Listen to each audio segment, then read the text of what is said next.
Ever wonder what it really takes to stand at the top of the world? Ronaldo faced mental demons and doubts just like anyone, but his secret wasn't avoiding them, it was conquering them. Uncover the mindset strategies that turned a relentless spirit into a legendary champion. Everyone knows the name, the brand, and the celebration, but very few people understand the internal war that had to be fought to build the machine we know today. To understand Cristiano Ronaldo, you have to strip away the Ferraris, the diamonds, and the millions of followers, and go back to a steep, concrete street in Funchal, Madeira. This isn't just a rags-to-riches story. It is a case study in psychological warfare against one's own circumstances. He wasn't born a titan. He was a skinny kid with a funny accent and a racing heart. When he was just 12 years old, he made the hardest decision of his life. He left his family, his home, and everything he knew to move to Lisbon to join the sporting academy. Now, for a 12-year-old, this is trauma. He didn't just move down the street. He moved to a place where he was the outsider. The other kids made fun of his islander accent, mocking the way he spoke until he was getting into fights almost daily. He cried every single night. The loneliness was crushing. Most kids would have packed their bags and gone home to mom, but this is where the first layer of his armor was forged. He decided that if he couldn't beat them with his voice, he would destroy them with his feet. He turned that isolation into a singular obsession. He realized that if he was the best player on the pitch, nobody could laugh at him. But the universe has a funny way of testing people who dare to dream big. Just as he was finding his footing, he was diagnosed with a racing heart condition. Doctors told his mother he might never play football again. Imagine being 15, having given up your childhood for a dream, and being told your own heart might fail you. He had to undergo laser surgery to fix it. He was discharged from the hospital in the morning and was back training by the afternoon. That is not normal behavior. That is the first sign of a mindset that refuses to acknowledge Plan B. He began sneaking into the gym late at night. He was skinny, and he hated it. He knew talent wasn't enough, so he started putting weights on his ankles and dribbling uphill in the streets, telling himself that if he could play with heavy feet, he would fly when he took them off. He was literally building his body to match the size of his ambition. When he looked in the mirror, he didn't see a scrawny teenager. He told himself, "I am the best," long before he had any trophies to prove it. This self-conviction is the engine of his success. It wasn't arrogance, it was a survival mechanism. If he didn't believe in himself completely, the poverty and the ridicule would have eaten him alive.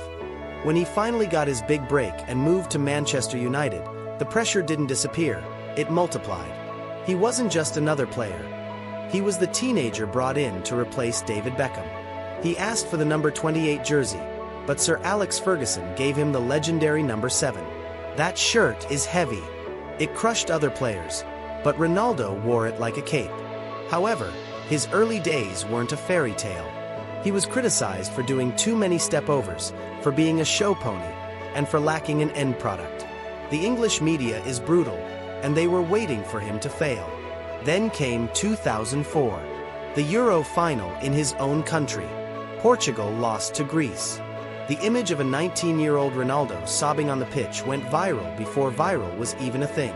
It was a moment of pure heartbreak. But watch what happened next. He didn't shrink. He didn't hide. He came back the next season angrier, faster, and stronger. The true test of his mental resilience, however, came in 2006.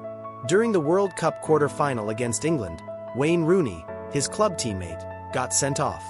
Ronaldo was seen winking at the Portugal bench. It was a misunderstood moment, but the British press painted him as public enemy number 1. They burned effigies of him. They screamed abuse at him. They said he could never return to Manchester. The hate was global. This is the moment that breaks 99% of athletes. They crumble under the scrutiny. They demand a transfer. They hide. Ronaldo. He went back to Manchester, walked into that locker room, and decided to use the hate as rocket fuel. That season, every time he touched the ball, thousands of people booed him. And every time they booed, he played better. He realized that he could control the crowd's energy. If they loved him, great.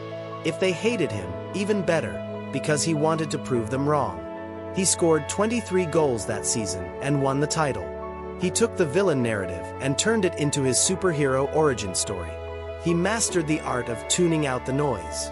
He built a mental bubble where the only voice that mattered was his own. As he transitioned to Real Madrid, the stakes changed. It wasn't just about winning anymore. It was about the rivalry.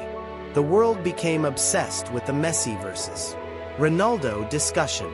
It was constant, relentless comparison. If Messi scored 2, Ronaldo had to score 3. If Messi won the Ballon d'Or, Ronaldo couldn't sleep until he won it back. Many players would have cracked under the weight of always being compared to a genius like Messi. Ronaldo, however, flipped the script. He used Messi as his pacing car. He openly admitted that the rivalry pushed him to be better. He didn't shy away from the pressure. He invited it. This is where his arrogance is often misunderstood. When he says, "I am the first, second, and third best player in the world," he is programming his brain. He is setting a standard for himself that is impossible for others to reach. He needed to believe he was a god of the game so that he could perform like one. But the body takes a toll. We often look at him as a robot, but the injuries were significant. The tendinitis in his knee, specifically around 2014, was a career-threatening issue. Doctors advised him to rest, to sit out the World Cup, to slow down. He played through pain that would cripple a normal person. He had to adapt his entire game. He realized he couldn't be the winger who runs 40 yards past 5 players anymore. His knee wouldn't allow it. So, he changed his software. He became the deadliest poacher in history. He moved closer to the box. He relied on movement, anticipation, and explosive jumps. This adaptation is pure intelligence. It's the ability to look at your limitations and find a way to win anyway. The rehabilitation required for this was, and still is, monotonous and boring. We see the goals, but we don't see the 3 a.m. ice baths. We don't see the strict sleep schedule where he naps 5 times a day to maximize recovery. We don't see the broccoli and boiled chicken every single day for 20 years. That isn't physical talent. That is mental discipline. It is the ability to do the boring work when nobody is watching. One of the most defining moments of his leadership and mindset came during Euro 2016, the final against France. He had waited his whole life for this. Early in the game, a tackle slammed into his knee. You could see the realization in his eyes. He tried to run it off, but his body said no. He sat on the grass, a moth landing on his tear-streaked face, in a moment of utter helplessness. The warrior had fallen. But this is where the champion mindset shifts from me to us. He could have sulked in the locker room. Instead, he bandaged his knee, limped to the sideline, and essentially became the assistant manager. He was shouting, pushing, and willing his team to win. He instilled belief in others when their own belief tank was empty. Portugal won, and Ronaldo lifted the trophy, not because of his goals in the final, but because of his sheer force of will. As the years rolled on, the challenge became father time. Leaving Real Madrid for Juventus was a massive risk. He was entering his mid-30s. People said he was done. Then came the Champions League match against Atletico Madrid. Juventus lost the first leg 2-0. Simeone and the Atletico fans mocked him. They thought the king was dead. Before the second leg, Ronaldo told his family and friends, "We are going to go through, and I am going to score a hat-trick." Think about the audacity of that statement. Against the best defense in the world, down 2 goals. He walked onto the pitch with a look in his eyes that was terrifying. He scored 1.